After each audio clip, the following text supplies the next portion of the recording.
If you can, and if you can't, please tell people about the station, about the shows, whatever you like. And maybe one of those folk can donate. That would be good, because those electrons need to keep bouncing around the copper. Well, I assume it's still copper. You never know. But you can go into the archives for free, which is great. That's great, right? You can listen to us on your smart devices, on the line. You can listen to us on the apps. And you can listen to us at home. The comfort of a nice, easy chair. Listening to your Grace Tabletop Radio. Before we start broadcasting at you in anger, and I'm angry today, we would like to acknowledge the traditional custodians of the land. I think today, Dave, maybe more importantly than really ever before, but we'll get to that in a second. And for Dave, that is the Dark and John. Thank you, sir. And for myself, of course, it's the Dark People here in sunny Pebbleway. My Skype decided to restart with some updates. I don't know. And it just finished restarting when the bumpers stopped playing. Oh, wow. It's on a knife's edge, my friend. It was a knife's edge, I tell you. Look, Australia has voted. I think we should lead with this. I think we should talk about it. We should talk about it. Now, I was not. Look, sorry. Let me rephrase this. I didn't think that The Voice was a good idea. Okay, I didn't, and I still don't, because what is needed is a treaty. And some might have seen this Voice as a stopgap measure to placate the indigenous people of Australia. But a no vote, to, in fact, quite overwhelmingly so, and unanimous in all the states, so meaning all the states voted no. Of course, except for the ACT, apparently. Is that right? I didn't know. Okay. But that didn't count. Well, that makes sense. I love the ACT. Come on, what you doing? But it is certainly, it's a little sad that, yes, a bad idea. Okay, yes, and a treaty is really what is needed. Yes, it would have been nice to see more support, though, just as a show of support. Really, that's really the Voice wouldn't have made any difference to anything, in my opinion. Dave, I mean, what do you think? Yeah, it's been a hot topic. I'll tell you that much. Conversation. The recognition in the Constitution is interesting point to make. At least there'd be something. But the no vote, Mickey, was so easily the lawyer suggesting that if you have any doubt, I'll name some words, and if any of those create doubt, then vote no. And that's how they did it. You're right. So, more bureaucracy in government. That's the first thing that people don't want. Didn't mean it was going to happen, but you know what? I'm going to vote no for that. People will take your land. You know, you're hard-working people. You've got a mortgage. Your land, they can take your land now, right? If you vote yes. And that's immediate. And none of these... I've got to say that the simple-minded people who didn't even look into it at all bought in on, I'm not going to say misinformation, I was going to, but let's say a poorly constructed yes vote side. I think because it was so simple. And the other one was the thin edge of the wedge. You know, they get this, and what happens next? It's a question. It's not even a statement. And that got the no vote. So it was so easy for no to get up rather than yes, because I think it was poorly executed. It cost millions of dollars, to do it. But even Lydia Thorpe, who herself is a First Nations person, wanted to stop the voice to Parliament,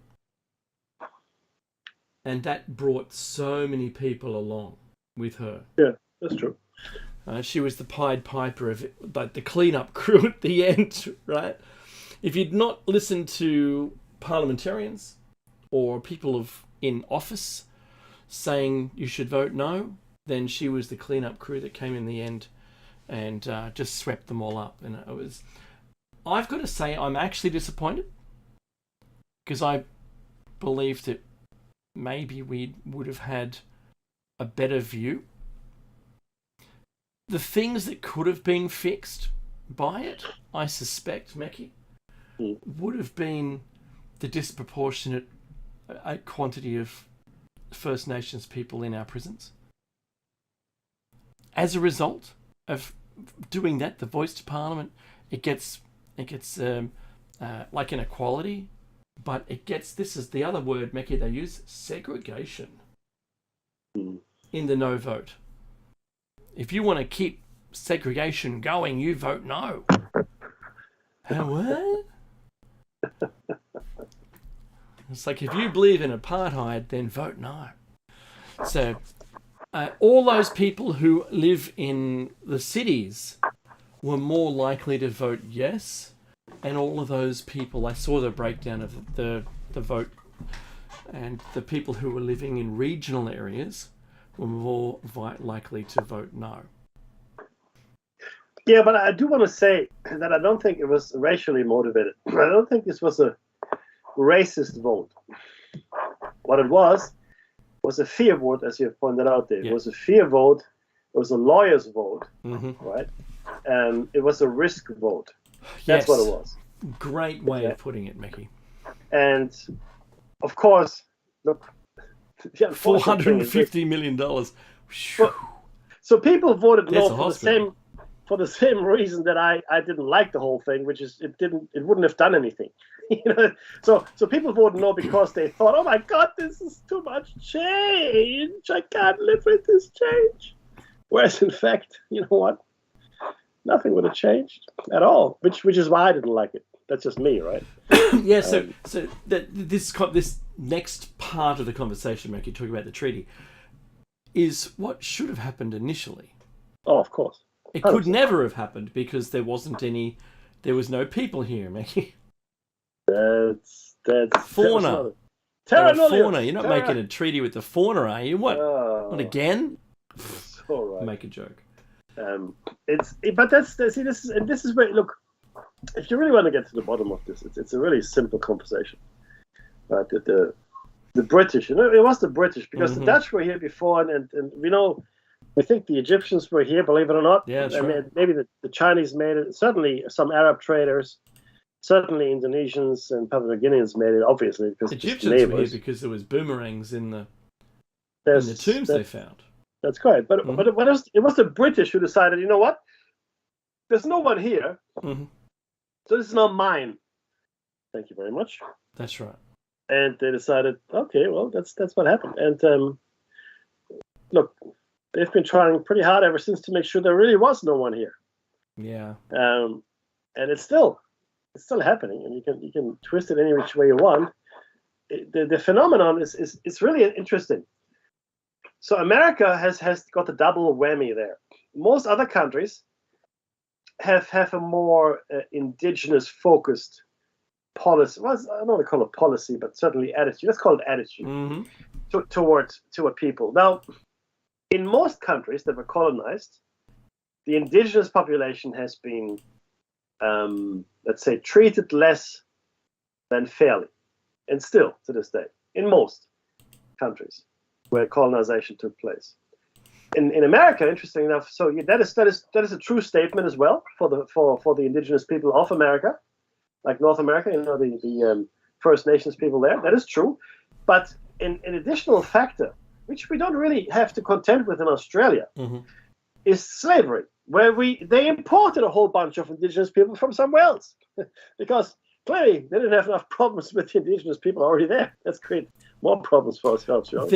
There were slaves in Australia.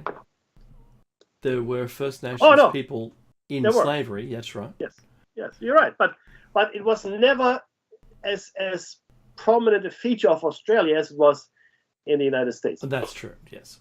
And where millions and millions of slaves were ferried across the Atlantic. Mm-hmm. But look, there is definitely an us versus them mentality, which it's really odd. And this is what I find really strange about this. So America was founded, I'm talking about the United States, same with Australia, right? Mm-hmm. It was founded by white people, mostly European white people, right? That's a fact. And they colonized it with mostly white Europeans. And they never treated the indigenous people right. Now, the interesting thing here is this, and then we'll talk about how much the referendum actually cost Omega Logos, because that's a joke too. Now, over time, America, United States of America, as well as Australia, became extremely multicultural. Right? I mean, you can stand on your head tonight. It's true. Every race on the planet, every creed, every color is both in the United States and in Australia. Mm-hmm. Okay. Now we were lucky in Australia because we've got great produce and we've got a lot of original cuisines. But you know what I find really interesting is this. In all of those years, and all the changes to multiculturalism, having all these different races and creeds and whatnot come together, both in the United States and in Australia, the attitude toward African Americans and indigenous people, as well as the indigenous people in Australia, that attitude toward them didn't change.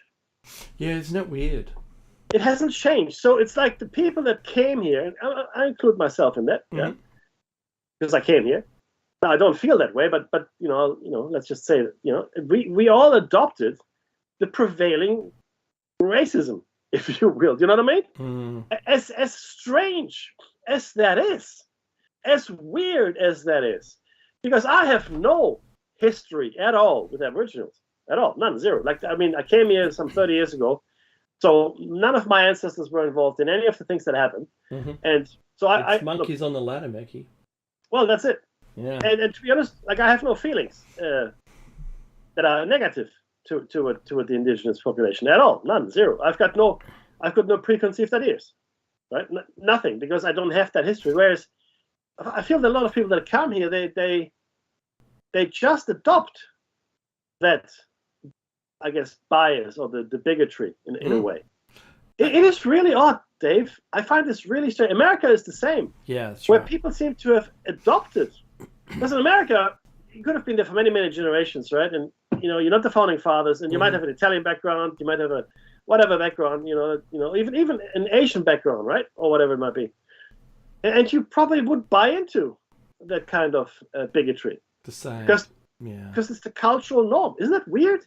Yeah, it is. I want to explain the monkeys on the ladder thing, because you and I know it, but there might be some listeners who are unaware. I'm not making a racial slur. It is about, you can have any quantity of monkeys. Let's just say there's 4 monkeys in, like chimpanzees, for instance. Actual monkeys and apes, by the way. That's correct. In a holding cell with a ladder and bananas on the top. And the first monkey that decides they're going to climb up to get the bananas is hosed with a high pressure hose, freezing cold water, and that's a really bad experience. Doesn't want to do it again. Then what you do, you cycle in monkeys, one out, one in, one out, one in, and as you do that, the monkeys that want to climb up the ladder get beaten on by the other, saying, "Don't do that. That's bad. Bad things are going to happen," and never knowing what the punishment was. Even to the point where there's not even any bananas there anymore, and no monkey in there saw the original thing. So this same inherent racism or dislike for the First Nations people by an entire country full of visitors, new people, is that inherent thing that's very difficult to break. I know, right? What I think we witnessed this weekend was an example of how bad that is. Now, I know everyone has an experience. Everyone lives in a different place with experience, and that is learned experience. And however the people are near you, you could say the same thing, Mackie, I suppose, right? If I lived in a place where either I was the minority or there was already upwellings of discontent, let's just say that, with any other visiting folk into this country who now live here permanently. If I was new into that area and I was now negatively impacted by the goings on, I would have a bad taste for that goings on. It's the same thing that happens every single generation, with the younger generation hating the older generation and doing everything wrong, right? And the teenagers look scary, right? It's the same kind of thing that we're seeing, but in some small towns where we've entirely treated the First Nations people so poorly.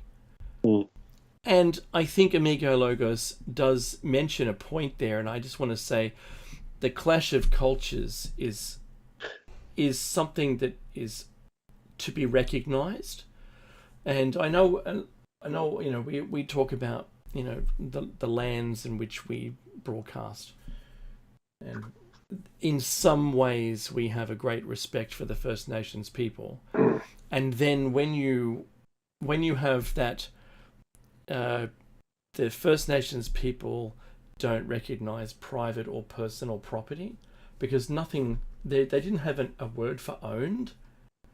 There was nothing that was yours, it's just ours.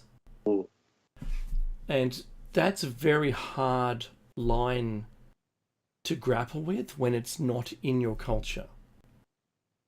The Stolen Generation folk learnt our way of life to a degree, whether for good or bad. I suggest more the learning was good, but what they, how did they react to learning our way of life, and was it right for us to do that? Probably not. And what was the major outcome? We did have a lot of First Nations people as a result of that going through university and learning the ropes in this society that we've brought to this country, and in fact are in Parliament. I think there's 13 or 14 First Nations people currently in Parliament. Look, that's right. Absolutely. That's astounding. It's good. Yeah. And some of the argument is that they should be making the change themselves, being an influence. And I'm not advocating for any side here. I'm just saying that these are some of these points that have boiled to the top. If you live in an outlying community, around Burke or deep western New South Wales, you may have a different impression because of the influence that you've had, or your contact you've had with the First Nations people.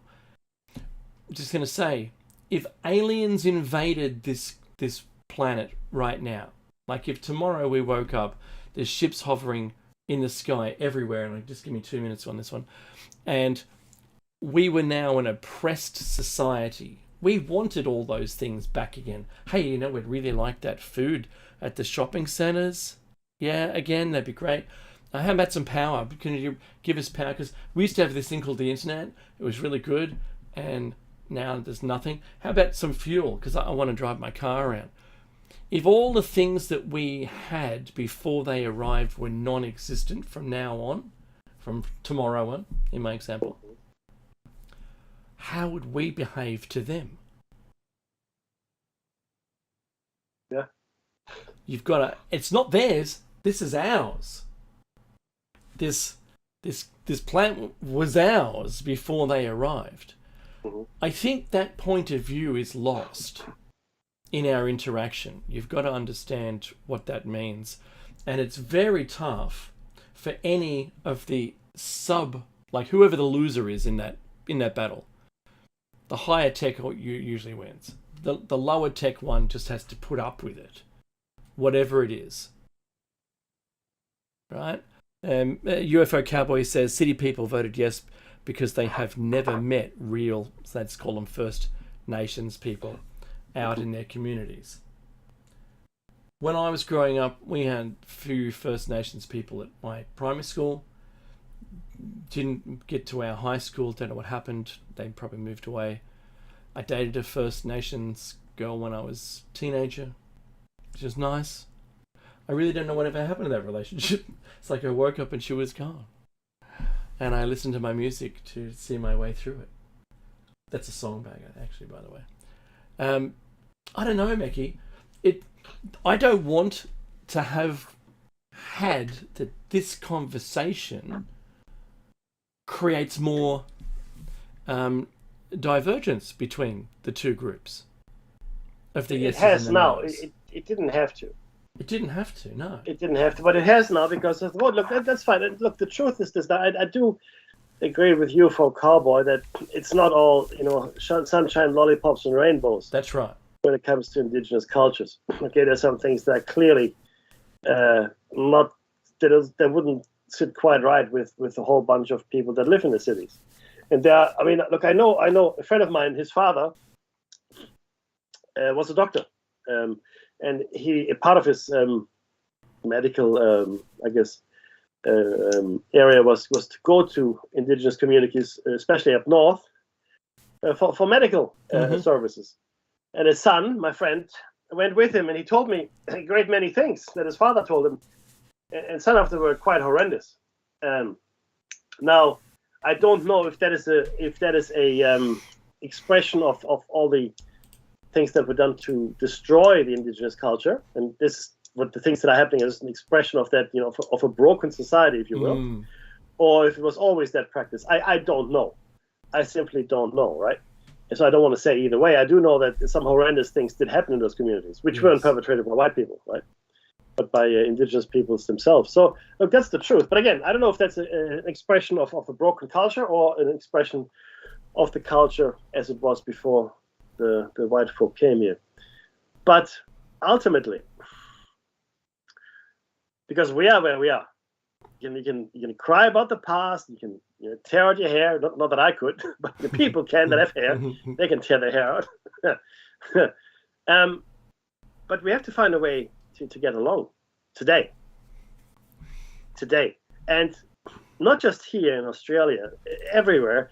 And I guess most importantly, most pertinently right now in Israel, right? I don't want to necessarily go there right away. We'll go there eventually, but not immediately. But certainly, I mean, Dave, we have to get along, and look, we have to find a way. Is what I think. A way has to be found. We have to find something that works. Okay, and that's right. You're right. Everybody's got problems. I mean, people go to psychotherapy. Why?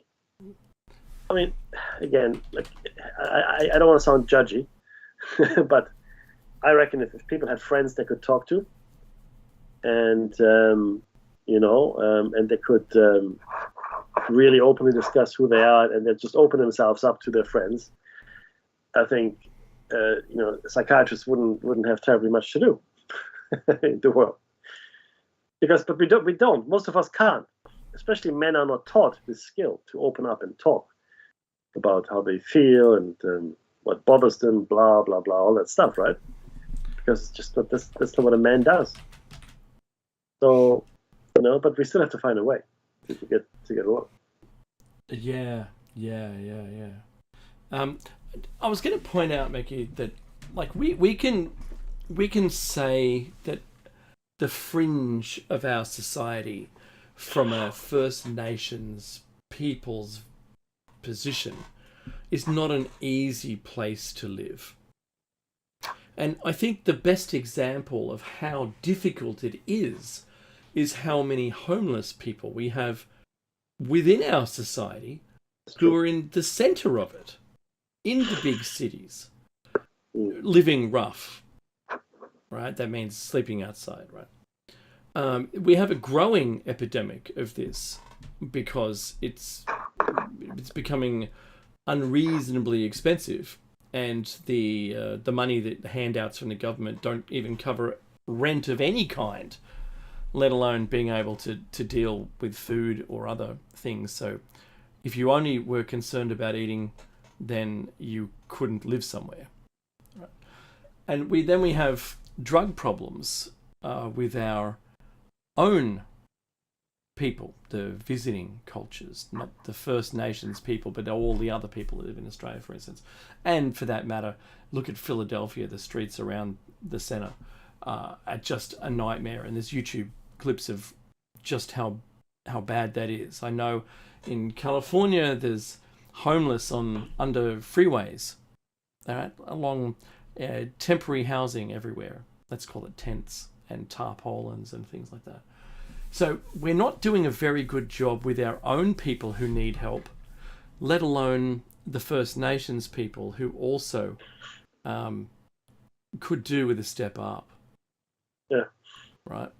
And that's only if they wish to live in our society that we would offer it. Because I think the thing is, Meki, we've decimated their way of life by coming here. Oh, completely. There's no doubt about it. And we have to acknowledge that in ourselves, that our society has done that. See, okay. What's the first thing that your parent, or maybe not? What's the first thing that you teach your child when they're driving, and they get in an accident? What's the first thing that you teach your child? Never admit guilt. Never admit guilt. Don't admit guilt. Don't say it's your fault. Don't apologize. Nothing. Until it's established that it's your fault. In that case, fair enough, right? But until that has to happen, don't admit guilt ever. And let me ask you another question. What do they punish you for? When you commit a crime, what are you being punished for? Let's say you murder somebody, right? Murder someone brutally, worst case scenario. What are you being punished for? Mm-hmm. Getting caught. You're being punished for getting caught. Not for the crime. Okay? The crime in and of itself, the transgression in and of itself, does not carry punishment. Admitting guilt or getting caught and having guilt proven are the things that get you punished. And this is what we're facing here. Yes, you're right. The First Nations culture was destroyed deliberately and by accident, but destroyed nonetheless. But both, there were deliberate efforts, right? But if you admit that, where do you begin to? What happens next? Yes. No, well, where do you begin to atone, right? I mean, what could you possibly do to make up for that? You can't. Is there some kind of payout that you should do, or do you just sign over all of the land that you have, like people feared what happened with the voice, right? Well, you can't. That's why it took such a long time to get that sorry. But it's a very non-specific sorry. You know what I mean? Like when the sorry came, it wasn't a sorry that was addressing specific things. It was just a general feeling of sorrow and apology, right? A general apology, not a specific apology. There's nothing you take to court, and that's what we're facing here. And it will never happen. It will never happen because that's the end of whatever society you have built. As soon as you say yes, we did that, it's our fault. Right? How do we? Because you can't just say. Then you have to say, how do we make it right? And then the question is, how far back do you go? How far back do you go? Do you go back to when the Mongols and the Huns plundered Europe? Do you go back to the Roman Empire that raped the known world at the time? Yeah, where is the 0 point? You're right. There isn't one. No, that's right. And if we can't get along with the world that we've created today, then we can't get along ever. It's not going to happen. I mean, look, 500 There's a years. segue. Five to 600, well, there is. 500 to 600 years, they call it 600 years of Ottoman rule in the Balkans, in the Middle East, in North Africa. Right? The Ottoman Empire, they ruled for 600 years. Okay? You take that lid off, all hell breaks loose, and it did. Okay, that's not good. Mm-hmm. Then, Tito comes along in Yugoslavia and unites the Slavic peoples under one greater Slavic nation, which is really what Yugoslavia means. He dies. You take, the lid off the pressure cooker, all hell breaks loose. Saddam Hussein in Iraq, where you've got a tripartite split of the country, really, right? Yeah. Sunni, Shia, and Kurdish. You take that lid off, it explodes. Okay? Mm-hmm. Palestine, Israel. It's been brewing since the end of World War One. Got really bad after World War Two when Palestine, was no more and Israel was proclaimed. And now it's just institutional. I mean, people that have been living in camps for 5 generations now, in refugee camps, and people wonder why they fight. How would you feel if you and your grandparents even grew up in a refugee camp with not much hope for the future? We know, of course, what Hamas did is a heinous crime. But how did it get to this point? They didn't just wake up one day and decided to do these things, right? These are just, look, under different circumstances, any radical, any terrorist, any desperate person, really, is what I'm saying, would act differently. If they had as comfortable a life as most of you have, I hope, they wouldn't even dream about attacking anyone and killing anyone and blowing themselves up. It wouldn't be part of the equation. It just wouldn't be a thing. But it is because we have created an environment, and when I mean we, I mean all of us, because the Middle East is the fault of the Western powers. Make no mistake. What's happening in the Middle East, that's our fault. Okay? The English, the French, the Germans, the Americans, that's all our fault. The Russians to some extent even. Mm-hmm. And you look at it, you go, holy moly. Now what we know for sure now is the ground offensive is not going to happen this week. How do we know this? Because Mr. President Biden is coming to visit tomorrow. Israel. Yep. Yes, you have to have rocks in your heads if you start a ground invasion. if you have the United States president in your country, okay. So I'm pretty sure that's not going to happen. Having said that, he did say, and he actually is committing 2,000 troops to the ground, not fighting Hamas, but ensuring law and order is prevailing in the Gaza, right? Mm-hmm. In the Gaza Strip. So, but look. Initially none. Now it's turned to 2,000. There's 2,000 medical and then special ops Marines. Yes. Which they've not said what their role is. And there's 2 carrier strike groups now. They've openly admitted the second one, which was let slip the other day. Yes. Lebanon fired missiles into North Israel. No, Hezbollah did. Hezbollah. But yes. Hezbollah. Correct. They came from Lebanon. Yes, correct. Yeah. And Israel replied, and I've got to say, this tinderbox with the President of the United States coming there is an interesting thing indeed. I know that Putin has just announced that he's meeting with Xi tomorrow at the same time. And if anyone's going to call sides right now, it's time.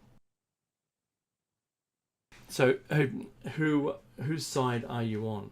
Are you on the China, Russia, Iran, North Korea, and whomever else? Are you on that side? And possibly India. I don't know. South Africa, because I'm starting to name some of the BRICS countries. Mm-hmm. And who is the rest? because South Africa actually had they were working like we have naval exercises or military exercises with a bunch of allied countries. Well, South Africa was one of those countries that took part in the Chinese and Russian naval exercises, and that actually did surprise me. I didn't think that was a thing, but obviously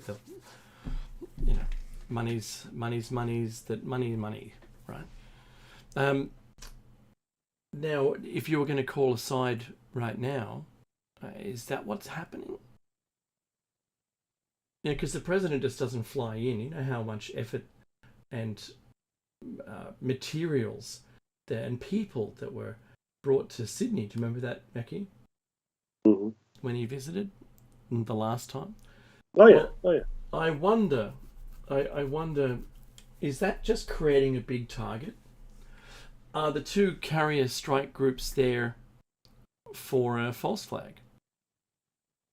Is it possible? You hear a pating off the bow. Someone shot a 22 at it. Game on, buddy. Right?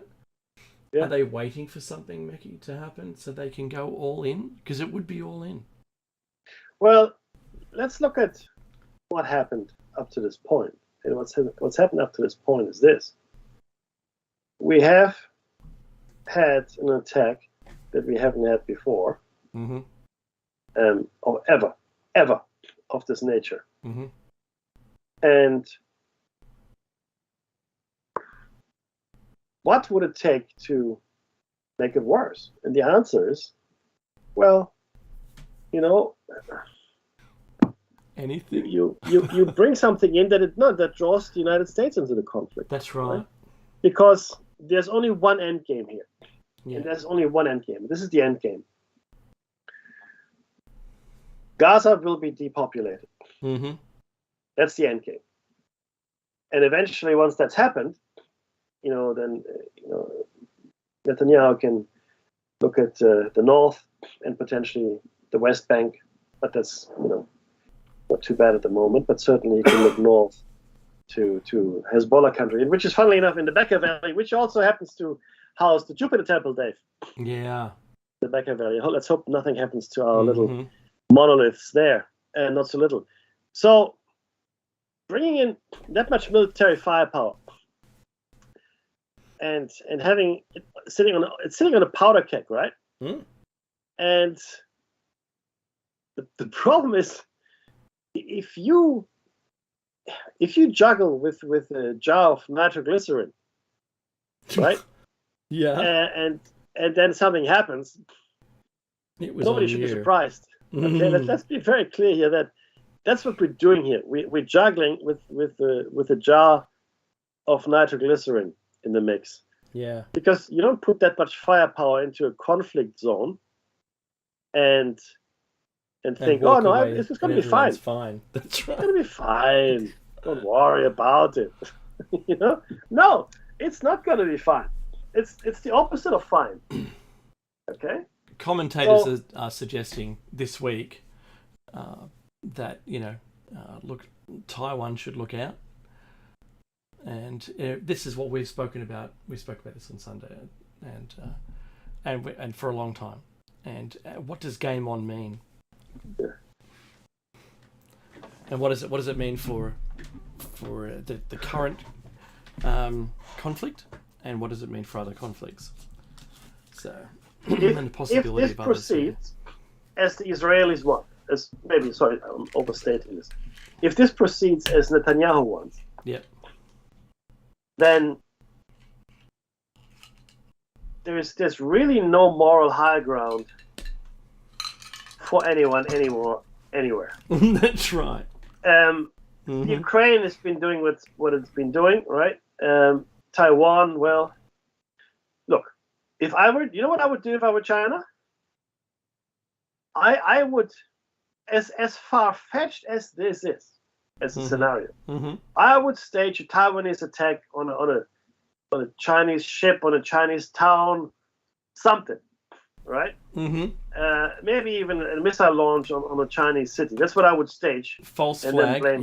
Yep. Yeah, that's what I would do. Now, the Chinese clearly have a lot higher moral fiber than some of their Western counterparts, clearly, because that hasn't happened. And Yeah. and they haven't really ever done any false flags that I know of, because we did this. Yeah, that happened, Mm-hmm. or denied it all outright, but they've never blamed anyone else for anything. You know what I mean? So either they deny it happened, or they say, "Yeah, we did that." Yeah. Right. So you got to admire the kind of righteousness, I guess. Well, either way, right? No. I'm laughing because, wow, if I look at, the American history books, ooh, I know. yeah, I know. It's babe, and Tonkin, just letting you know. yeah. You know what's really interesting? Mitchell Bob, whom we all know and love, has just posted something on Facebook, which fits beautifully in here, by the way. Oh.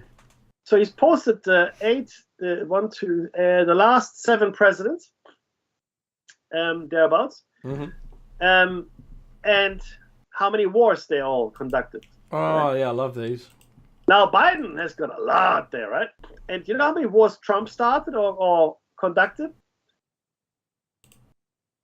Donald Trump, how many wars? None. 0. Mm-hmm. 0 wars. 0 wars.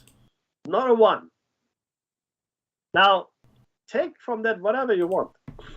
Okay? But that's a fact. That's a fact. You can love him, you can hate him, but he never started a war.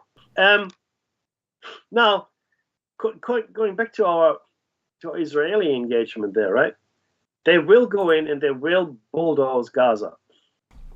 And they have just... I heard two voices, Dave. I heard that they reached an agreement to let the civilians go through Rafah. Yeah. And I also heard that they don't agree that this is a safe passage, if you will, right? Yeah, well, it was closed up until really late today. But it's a Turkish shoot. Anybody that goes through the Rafah crossing, right. it's a Turkish shoot. And again, right? And this is going to get so many people up in arms in all the wrong ways. But in many ways, I know how this is going to sound. So I know as I'm saying it, I know how it's sounding. But Netanyahu is looking for a final solution for the Palestinian question. That's what he's looking for. Okay? That's what's happening here. And if you think that could never have happened, ever, after what happened in World War II, I'm with you. I didn't think that could happen. Not like this. But it is clear to me that's exactly what he's doing. He wants to destroy Hamas. Yeah. How do you know who's Hamas? The only thing you can know for certain is that a large number of, if not all Hamas members are Palestinian. That's what you know for certain. Mm-hmm. But you don't know which Palestinians necessarily. It doesn't have to be fighting age either. It could be anything, right? But you don't know. So when you've got two intersecting circles like that, one is Palestinians, one is Hamas. Yeah. Now we know all Hamas are Palestinians, but are all Palestinians Hamas? No, but for our intents and purposes, they are. You understand what I'm saying? Uh-huh. So, because that's the only way you can be sure. The only way you can be sure that you get them all is if you get them all. Zoom all the way into that Venn diagram. Yes, sir. That's what you have to do. Uh-huh. And that's what we're seeing right now. That's what it is. And that's why this attack, in my opinion, was allowed to proceed in the way that it proceeded. With all its brutality, and it was brutal. And all its, bloodshed and media frenzy. Because now, if Netanyahu is fast, doesn't get, quagmired, doesn't get stuck down, he can resolve it. And once it's done, it's done. They'll be lamenting. It's like Rwanda. It took a few weeks to kill 600,000 people with machetes. People could have stopped it. And afterwards, oh no. But the people are dead.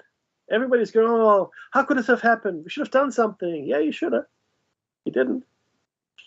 Right? it's always been the case that we're all very quick to say, "Oh, if only somebody had done something, Dave. If only somebody, what a shame, what a shame."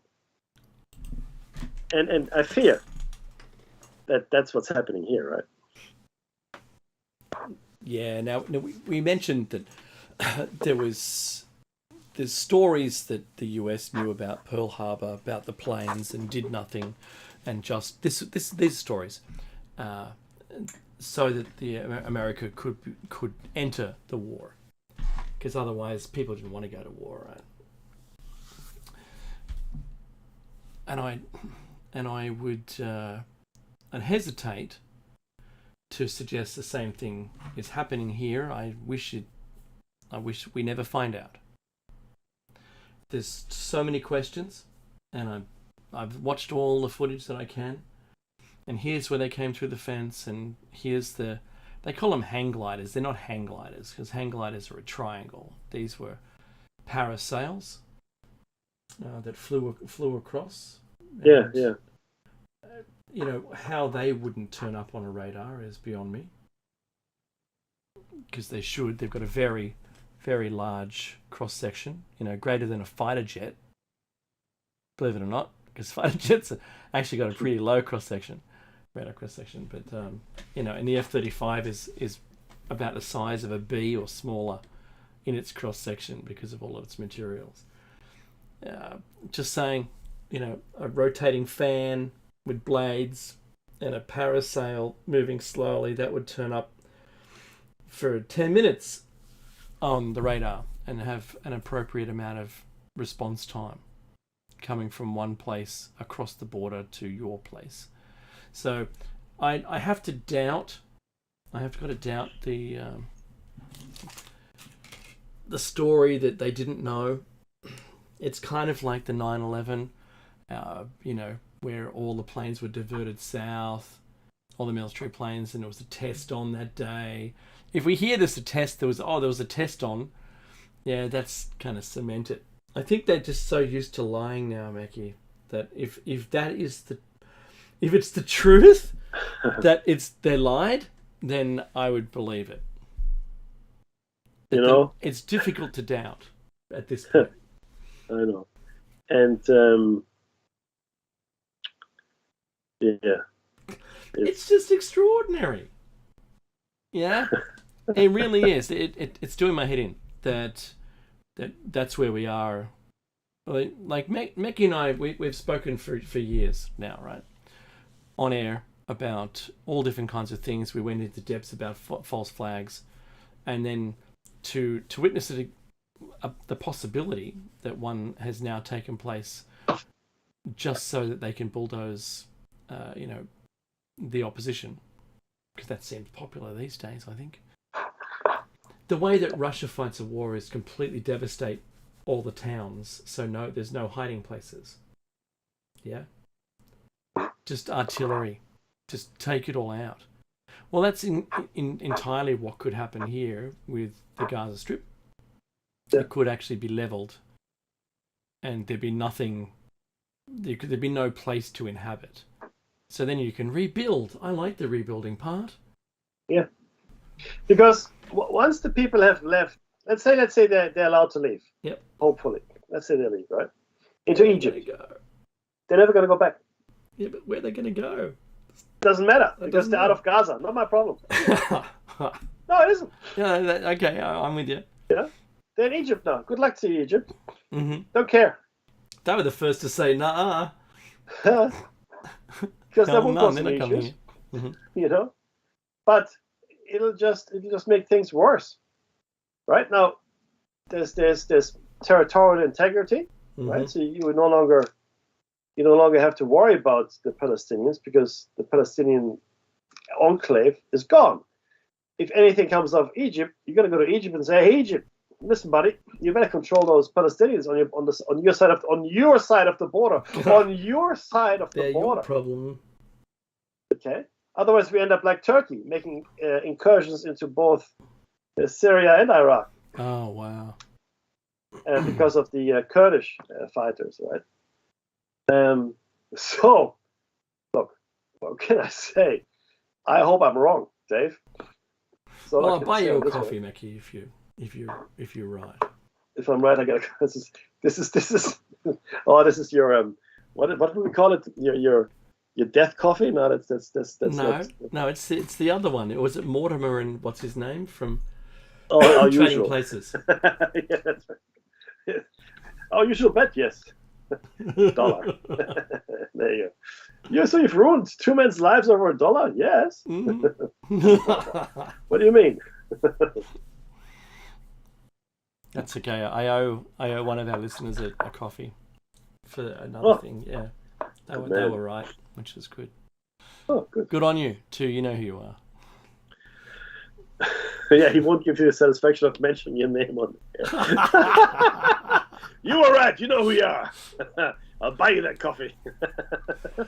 We'll see if that person mentions it in the chat room. That's gold. Yeah.